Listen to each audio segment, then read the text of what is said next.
Today, I'm sharing another recipe with very simple ingredients na pwede nyo ihanda sa inyong pamilya at pwede nyo rin pagkakitaan.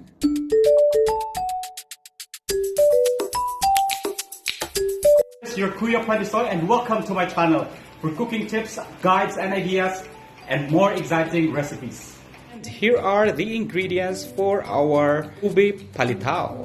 Alright, glutinous rice flour and water, coconut, sesame seeds, white sugar, and para po sa ating filling, we need Camote Halaya, or if you have Ube Halaya. Right, these are the ingredients. Very simple and so yummy. Stay tuned for the actual procedure. We have to mix our toppings, our grated coconut.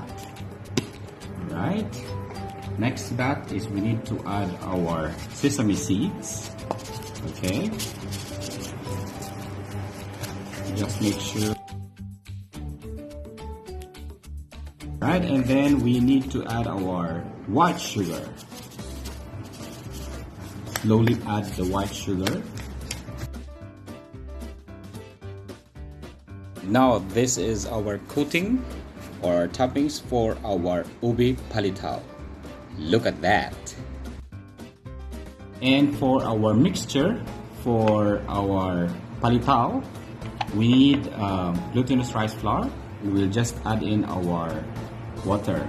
And again, as a reminder for everyone that we need to wash our hand well before doing this because we'll do magmasang kamay po tayo mamaya.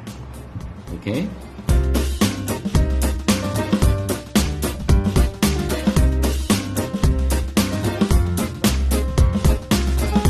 After a few minutes, ayan na po ang itsura ng ating rice flour, glutinous rice flour. Okay?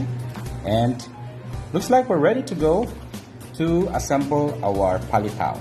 Dust in our banana leaf, and then we just put in our palitaw in there. We just need about a tablespoon, and then just make it round, then make a small hole in the middle.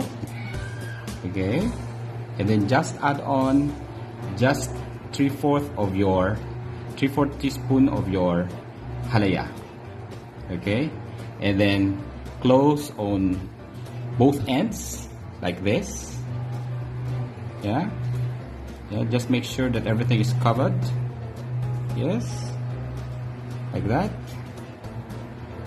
Yeah, and then make it round on it. Look at that. We slowly put in our palitaw. Leave it there until it floats.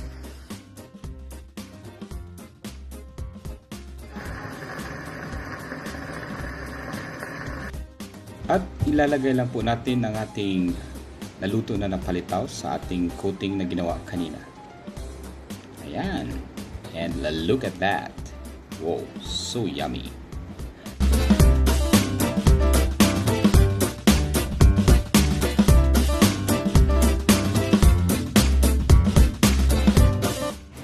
Ube Palitaw. Try this at home.